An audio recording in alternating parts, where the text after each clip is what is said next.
2 Korintus pasal 5 hari Senin tanggal 4 Mei 2026.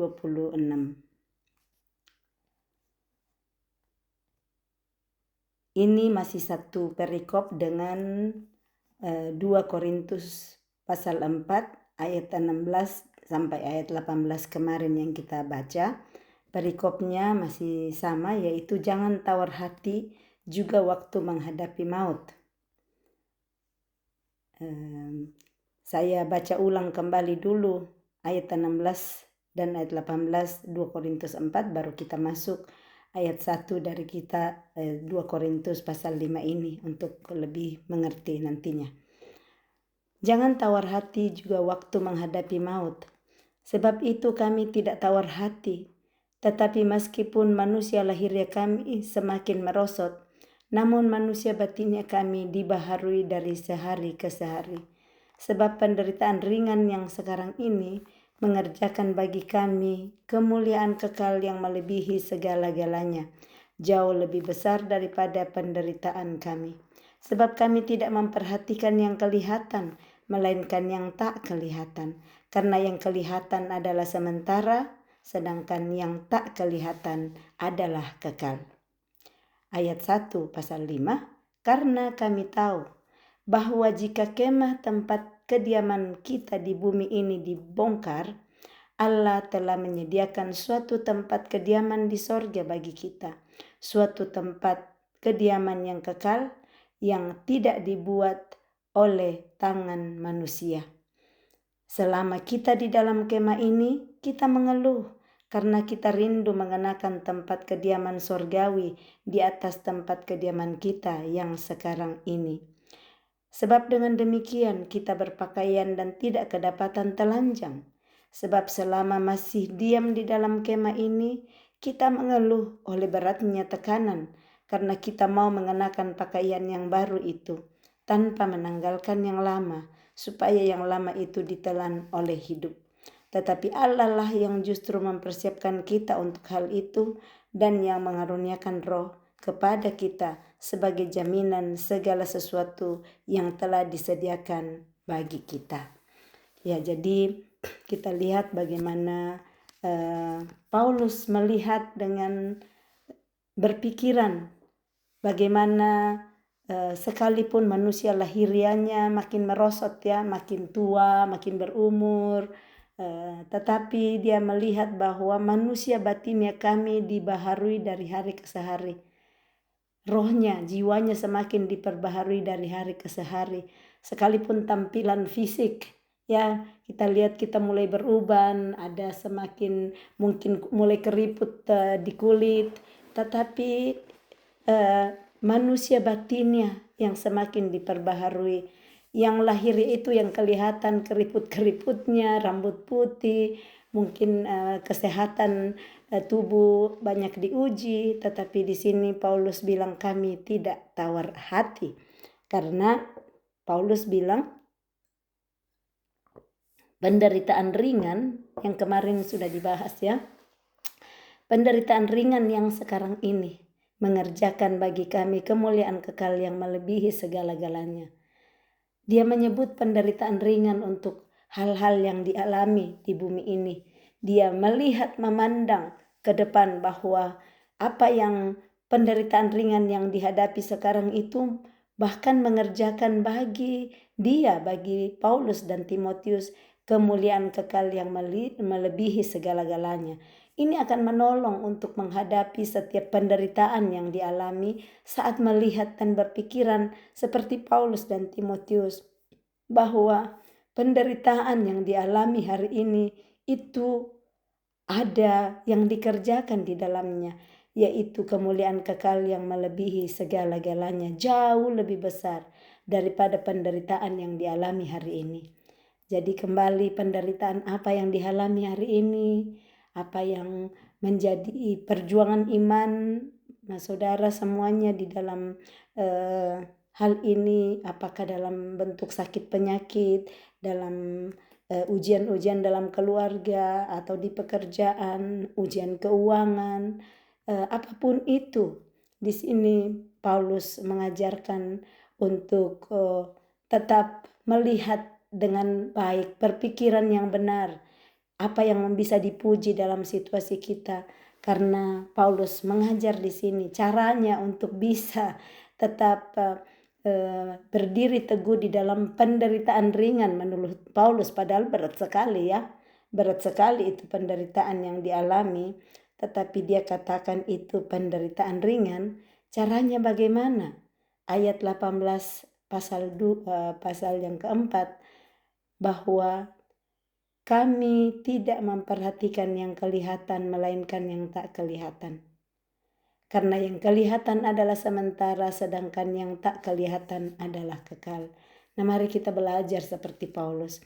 Tidak melihat di depan mata yang membuat kita pusing, yang membuat kita overthinking, yang membuat kita mau menyerah karena melihat perjuangan hidup gak pernah selesai-selesai. Ujian yang satu belum selesai, datang ujian yang lain lagi. Tapi mari seperti ajakan Yesus di Matius 11:28, mari kepadaku. Marilah kepadaku, hai kamu yang letih, lesu, dan berbeban berat. Aku akan memberikan kelegaan kepadamu. Tuhan yang akan memberikan kelegaan itu. Bagaimana caranya? Jangan perhatikan yang tidak kelihatan. Yang tidak kelihatan itu hanya sementara. Nah, yang kelihatan itu yang seperti tadi, masalah-masalah kehidupan. Ada yang mungkin sudah nggak ada uang beli beras, nggak ada uang bayar uang sekolah anak, masalah kesehatan, relasi bersama keluarga, atau siapapun yang kita mungkin lagi tidak bagus relasi, itu bisa membuat penderitaan ya.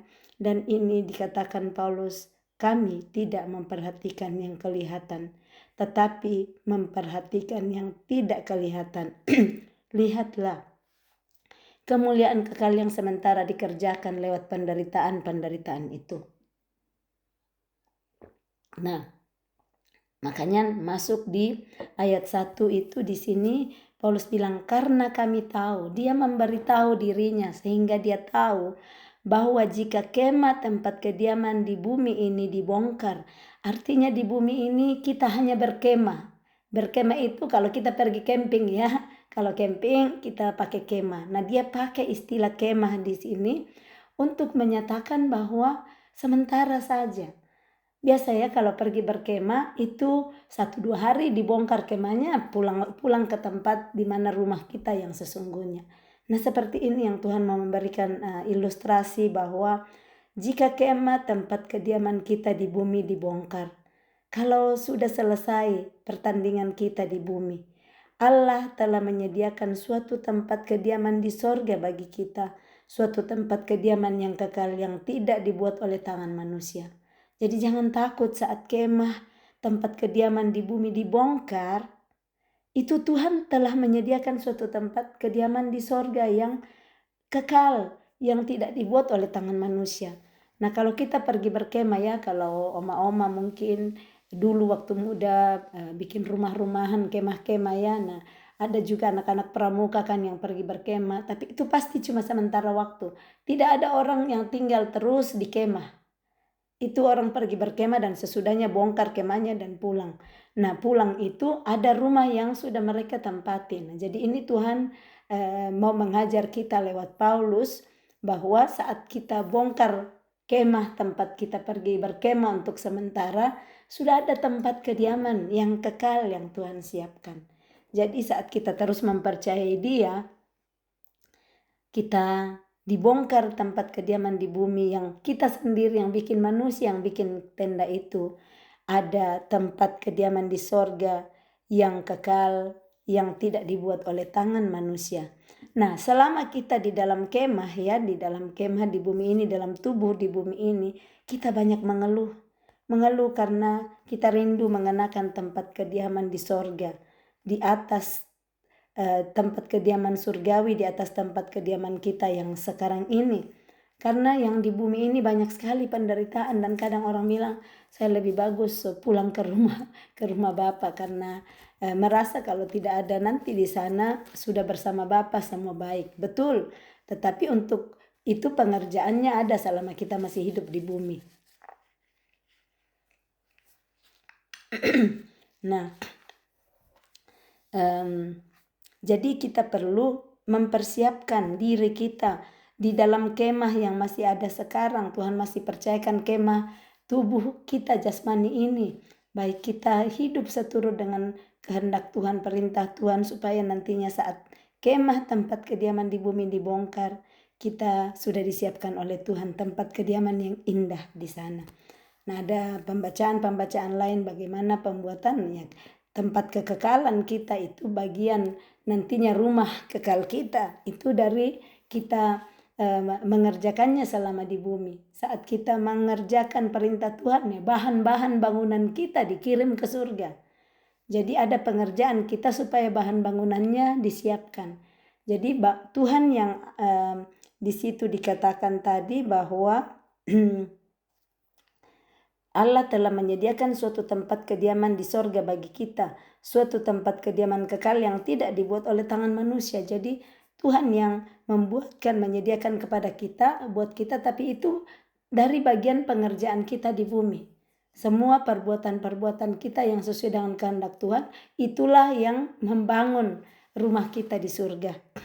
Ayat 6, maka oleh karena itu hati kami senantiasa tabah meskipun kami sadar bahwa selama kami mendiami tubuh ini, kami masih jauh dari Tuhan.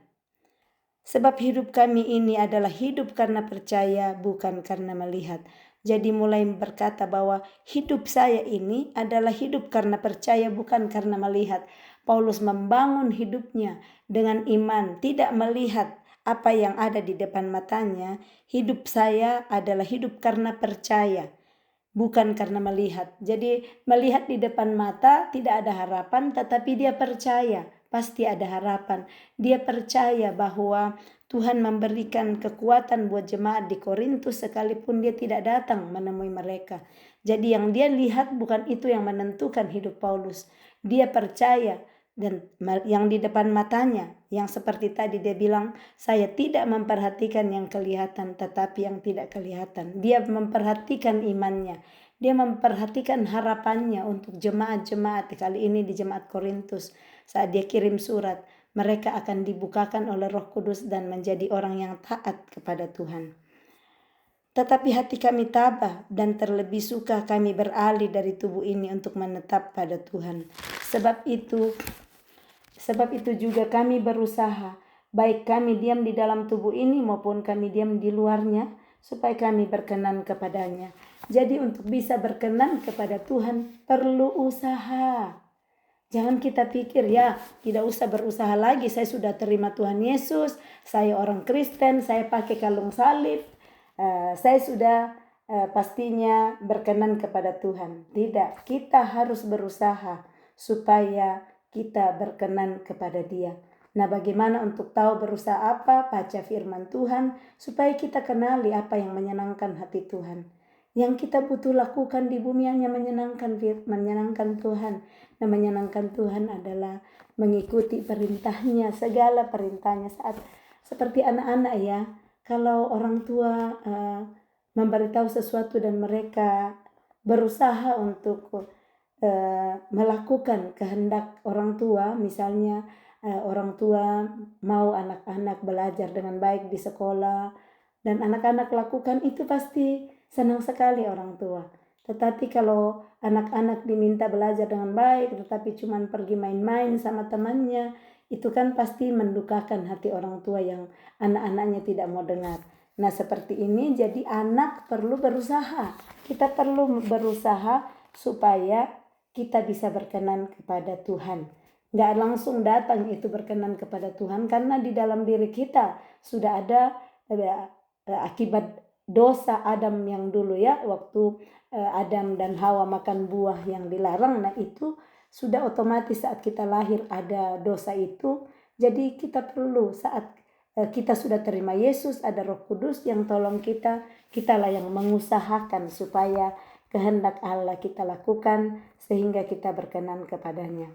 Ayat 10, sebab kita semua harus menghadap tahta pengadilan Kristus, supaya setiap orang memperoleh apa yang patut diterimanya sesuai dengan yang dilakukannya dalam hidupnya ini, baik atau jahat. Jadi kita semua tidak ada satu pun yang terkecuali akan menghadap tahta pengadilan Kristus. Ada pengadilan di dalam hidup kita nantinya. Saat kita sudah berbalik kepada Dia, ada tahta pengadilan yang mana kita satu persatu itu akan melewati tahta pengadilan itu. Diadili semua apa yang kita sudah perbuat selama kita hidup di bumi. Supaya setiap orang memperoleh apa yang patut diterimanya. Jadi ini kita menghadap tahta pengadilan Kristus itu supaya nantinya kita akan memperoleh upah dari apa yang patut kita terima. Sesuai dengan apa yang dilakukan selama masih hidup di bumi, baik ataupun jahat. Yaitu kan yang sama di Wahyu 22 ayat 12 yang kita sudah pernah baca. Saya sudah pernah angkat juga Wahyu 22 ayat 12. Sesungguhnya aku datang segera. Dia datang. Kita masuk dalam tahta pengadilan Kristus saat dia datang segera. Dan aku membawa upahku untuk membalaskan kepada setiap orang menurut perbuatannya. Ya, sama ini yang Paulus sampaikan, akan masuk semua satu persatu menghadap tahta pengadilan Kristus supaya setiap orang memperoleh apa yang patut diterimanya. Patut diterima ini Tuhan Yesus bilang di Wahyu 22 ayat 12, aku datang segera, sesungguhnya, jadi gak main-main, gak bohong-bohongan. Sesungguhnya aku datang segera dan aku membawa upahku. Inilah yang akan memperoleh apa yang patut diterima. Itulah upah, baik perbuatan jahat maupun perbuatan baik, dua-duanya ada upahnya. Nah, untuk membalaskan kepada setiap orang menurut perbuatannya. Jadi upah apa yang kita akan dapat nantinya itu adalah sesuai dengan perbuatan kita selagi kita masih hidup di bumi ini. Apa yang kita bisa pelajari dari sini? Puji Tuhan kita masih diberi kesempatan, nafas hidup. Mari kerjakan keselamatan kita dengan takut dan gentar. Supaya nantinya saat kita menghadap tahta pengadilan Kristus, upah yang kita peroleh adalah upah karena perbuatan baik, bukan karena kejahatan. Pelayanan untuk pendamaian. Kami tahu apa artinya takut akan Tuhan. Karena itu kami berusaha meyakinkan orang. Bagi Allah hati kami nyata dengan terang. Dan aku harap hati kami nyata juga demikian bagi pertimbangan kamu. Jadi Paulus mengatakan bahwa mereka tahu, selalu dia bilang kami ini karena dia berdua dengan Timotius. Kami tahu apa artinya takut akan Tuhan. Takut akan Tuhan adalah bukan artinya ketakutan terus lihat Tuhan. Tetapi menghormati Tuhan. Menghormati Dia, mengasihi Dia. Nah, arti yang seperti ini adalah saat kita mengasihi Tuhan, kita melakukan segala perintahnya. Nah, saat kita lakukan perintahnya, segala yang Dia perintahkan, pastinya di sana kita berbuat baik kan, sesuai dengan apa yang Tuhan mau. Saat Dia datang kembali dengan segera, kita menghadap tahta pengadilan Kristus, pasti kita akan dapat upah dari perbuatan baik itu yang kita sudah kerjakan. Jadi pilihan ada di tangan kita untuk memperoleh upah. Apakah kita mau melakukan perbuatan baik yang kita mau takut akan Tuhan, tunduk kepada segala perintahnya, ataukah kita mau tunduk kepada kejahatan, kita mau melawan apa kata Tuhan. Nah, nanti itu yang akan membedakan apa yang patut kita terima nantinya sesuai dengan apa yang kita kerjakan di bumi. Roh Kudus ada untuk senantiasa setia menolong kita. Saat Tuhan bilang jangan bohong, tapi kita mau bohong karena takut dimarahin. Ingat pikiran Kristus, berpikir seperti Kristus, ngaku kalau salah, gak apa-apa dimarahin. Asal nantinya di pengadilan Kristus saya berani mempertanggungjawabkan saya salah Tuhan. Tetapi Tuhan akan lihat bahwa kita lakukan kesalahan tapi kita mengakui dosa kita dan tidak melakukannya lagi. Seperti itu yang dikatakan bertobat. Kita mengakui kesalahan kita, kita sadar dan mohon ampun kepada Tuhan tapi tidak melakukannya lagi. Nah, jangan sudah minta maaf bikin lagi, besok minta maaf bikin lagi, itu mempermain-mainkan Tuhan.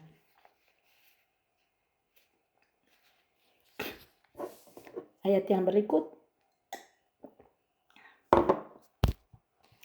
ayat 12, dengan ini kami tidak berusaha memuji-muji diri kami sekali lagi kepada kamu. Jadi Paulus dan Timotius enggak berusaha untuk mereka dipuji, tetapi kami mau memberi kesempatan kepada kamu untuk memegahkan kami, supaya kamu dapat menghadapi orang-orang yang bermegah karena hal-hal lahiriah dan bukan batinia. Sebab jika kami tidak menguasai diri, hal itu adalah dalam pelayanan Allah. Dan jika kami menguasai diri, hal itu adalah untuk kepentingan kamu. Jadi penguasaan diri sangat penting. Paulus pun berkata, kami perlu menguasai diri kami. Itu untuk kepentingan kamu.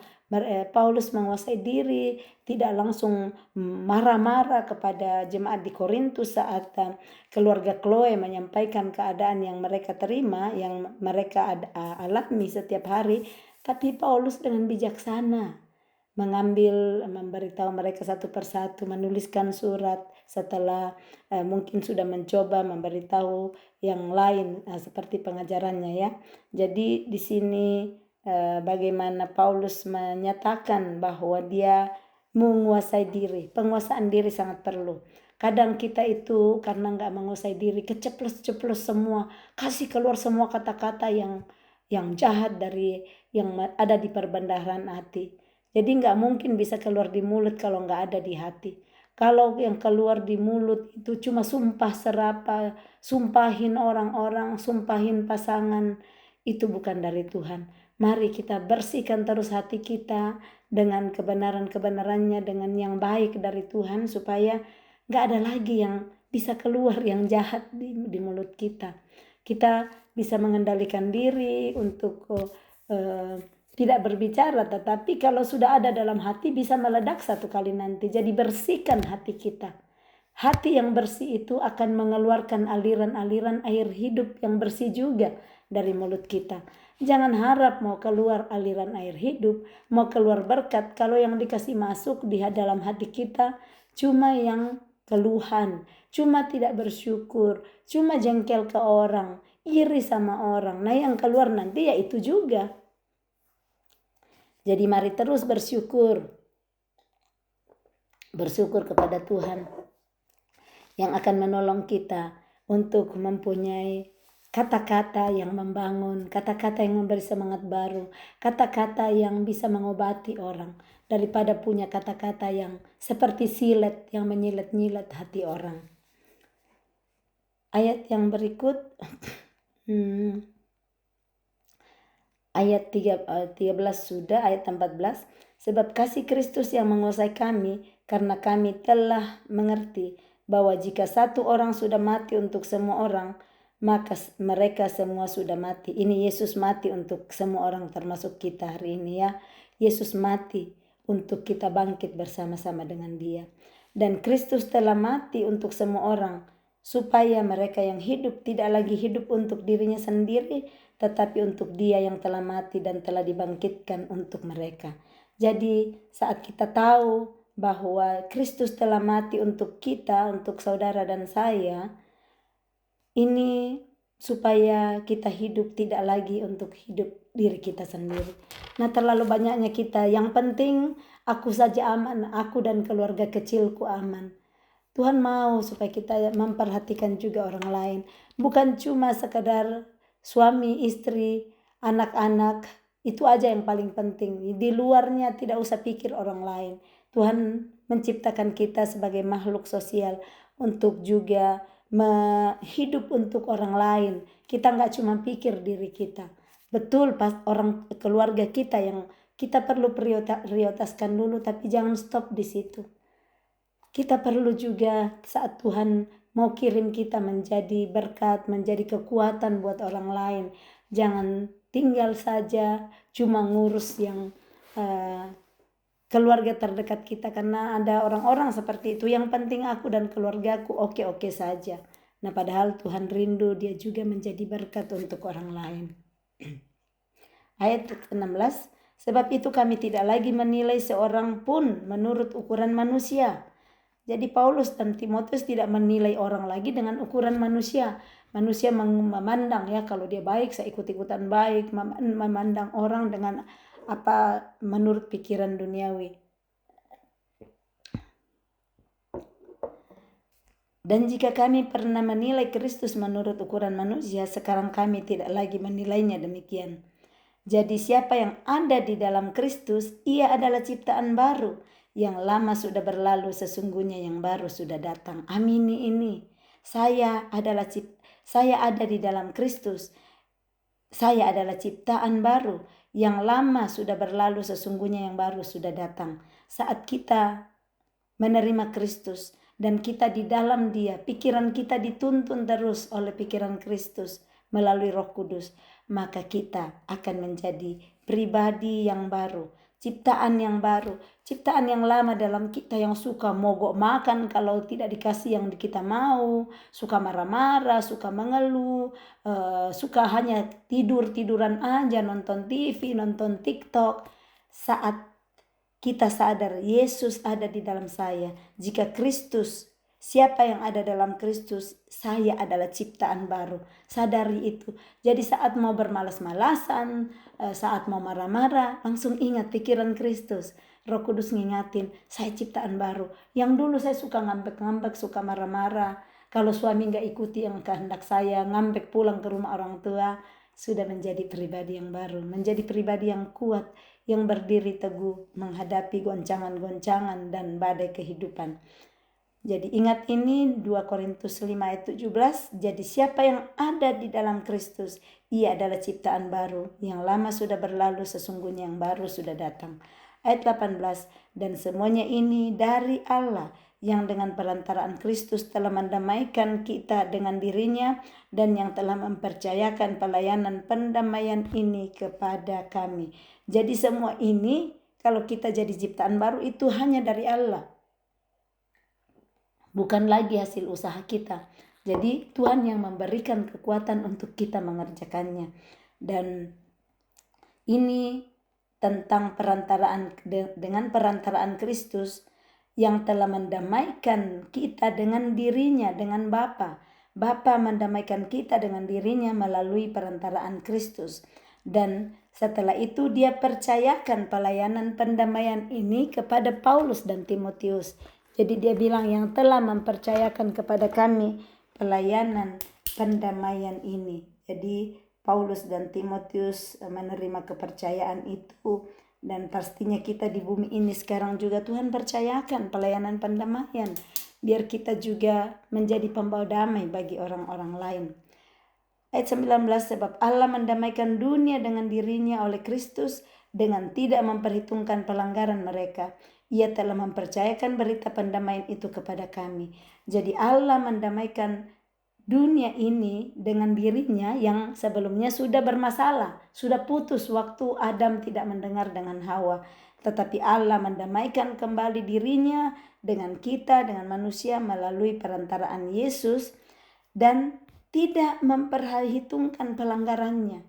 Itu contoh yang sudah dilakukan oleh Bapa, tidak memperhitungkan pelanggaran kita. Dia mendamaikan diri kita dengan dirinya melalui Yesus Kristus. Jadi contoh ini yang perlu kita lihat supaya kita ada pendamaian di antara kita dengan sesama. Ikuti teladan Bapa yang sudah dikerjakannya melalui Yesus. Caranya bagaimana? Kuncinya ada di sini. Dengan tidak memperhitungkan pelanggaran mereka. Tuhan tidak perhitungkan pelanggaran kita. Kalau Tuhan mau perhitungkan pelanggaran kita, banyak sekali gak bisa diampuni. Tetapi dia tidak memperhitungkan pelanggaran kita. Mari jangan perhitungkan pelanggaran kesalahan pasangan. Jangan perhitungkan pelanggaran anak-anak, orang tua, rekan kerja, pemimpin kita. Tetapi perhitungkanlah semua yang baik yang Tuhan kerjakan. Sejelek-jeleknya orang pasti ada baiknya. Satu aja. Perhitungkanlah itu. Jangan perhitungkan pelanggarannya supaya kita gak semakin pahit dan semakin marah dan semakin jengkel. Tetapi saat kita ngikut teladan Bapa, dia tidak memperhitungkan pelanggaran kita, sehingga dia rela memberikan anaknya yang tunggal. Kalau kita sudah tidak memperhitungkan, hitung kesalahan pasangan, dari mulai nikah sampai 50 tahun nikah, masih ingat-ingat itu kesalahan-kesalahannya dulu. Itu yang sering dilakukan. Nah, jadi jangan lagi perhitungkan. Yang baru nikah 3 bulan, sudah langsung lihat, perhitungkan pelanggaran pasangannya. Dulu waktu masih pacaran, baik sekali begini, sekarang pelanggaran aja di depan mata yang dia lihat. Jangan perhitungkan pelanggaran orang lain. Itu contoh yang Tuhan mau berikan kepada kita, supaya kita bisa hidup damai dengan orang lain. Ini yang sudah dibagikan juga di Roma 12 ayat 18. Sedapat-dapatnya, kalau hal itu bergantung padamu, usahakanlah berdamai dengan semua orang. Bagaimana berdamai dengan semua orang? Dengan tidak memperhitungkan pelanggaran orang lain kepada kita. Karena kalau kita terus perhitungkan pelanggaran, pasti kita tidak akan damai dengan orang. Karena jengkel kita, marah kita yang akan memimpin hidup kita kepada orang tersebut. Ayat 20. Jadi kami ini adalah utusan-utusan Kristus. Seakan-akan Allah menasihati kamu dengan perantaraan kami. Paulus dan Timotius mendeklarasikan bahwa kami adalah utusan Kristus. Jadi seakan-akan Allah yang langsung menasihati jemaat di Korintus dengan perantaraan Paulus. Dalam nama Kristus, kami meminta kepadamu, berilah dirimu didamaikan dengan Allah. Tuhan pakai Paulus dan Timotius untuk dipakai sebagai utusan Kristus, dipakai sebagai utusan Bapa untuk menasehati orang-orang di Korintus melalui perantaraan mereka. Nah, Paulus bilang dalam nama Kristus, kami meminta kepadamu, berilah dirimu didamaikan dengan Allah. Berarti untuk bisa berdamai dengan Allah, kita yang harus rela, kita yang harus berani memberikan diri kita untuk didamaikan dengan Allah. Bagian kita memberikan diri didamaikan dengan Allah. Dari pihak Allah, Dia sudah memberikan anaknya yang tunggal. Dia datang menawarkan pendamaian itu. Nah, maukah kita? Jawabannya ada pada diri kita sendiri. Jawab hari ini, ya Bapa, aku mau didamaikan dengan Engkau. Aku mau didamaikan oleh Allah melalui Yesus Kristus. Ayat 21, Dia yang tidak mengenal dosa telah dibuatnya menjadi dosa karena kita, supaya dalam Dia kita dibenarkan oleh Allah. Yesus yang tidak mengenal dosa telah dibuatnya menjadi dosa. Bapaknya membuat dia menjadi dosa karena kita. Coba deh, kalau kita bisa mengerti benar-benar firman ini, Yesus yang tidak berdosa dibuatnya menjadi dosa karena kita, supaya kita di dalam Yesus dibenarkan oleh Allah. Tanpa Yesus menyerahkan hidupnya, kita tidak bisa dibenarkan oleh Allah. Hanya Yesus satu-satunya yang lewat kematiannya, kita yang harusnya dihukum, kita yang sudah berdosa, tidak bisa lagi dibenarkan. Tetapi karena kasih Bapa bagi kita semua, begitu besar kasih Tuhan akan dunia ini, Dia serahkan anaknya yang tunggal, supaya setiap orang yang percaya kepadanya, kita perlu percaya, tidak binasa, melainkan memperoleh hidup yang kekal. Tidak binasa artinya kita dibenarkan, semua pelanggaran kita tidak diperhitungkan lagi karena kasih setianya. Nah, mari kita belajar dari karakter Bapa. Bapa mengampuni, Bapa tidak memperhitungkan dan memperhitungkan pelanggaran kita. Mari nggak hitung-hitung semua pelanggaran orang-orang di sekitar kita, tapi baiklah kita rela. Ini Yesus dikatakan di sini, Dia yang tidak mengenal dosa telah dibuatnya menjadi dosa. Baik kita di dalam bagian kita. Jangan kita terus berdiri, saya yang benar. Apalagi kalau kita benarkan, saya benar. Jadi dia harus bayar semua yang kesalahan-kesalahan dia lakukan kepada saya. Relalah untuk seperti Yesus. Dia yang tidak mengenal dosa telah dibuat menjadi dosa karena pelanggaran dan dosa-dosa kita. Tujuannya supaya di dalam Yesus kita dibenarkan oleh Allah. Baik di dalam kehidupan kita, di dalam Yesus, kita rela untuk sangkal diri, pikul salib kita, ngampunin orang-orang yang menganiaya kita, yang menyakiti kita, supaya di dalam Dia orang tersebut dibenarkan oleh Allah. Sama seperti Yesus sudah kerjakan buat kita, mari kita ikuti teladan Yesus. Mari menjadi pengikut-pengikut Kristus yang menjadi pelaku-pelaku firman dan meneladani hidup Yesus. Amin. Salam kasih, Tuhan Yesus memberkati. Shalom.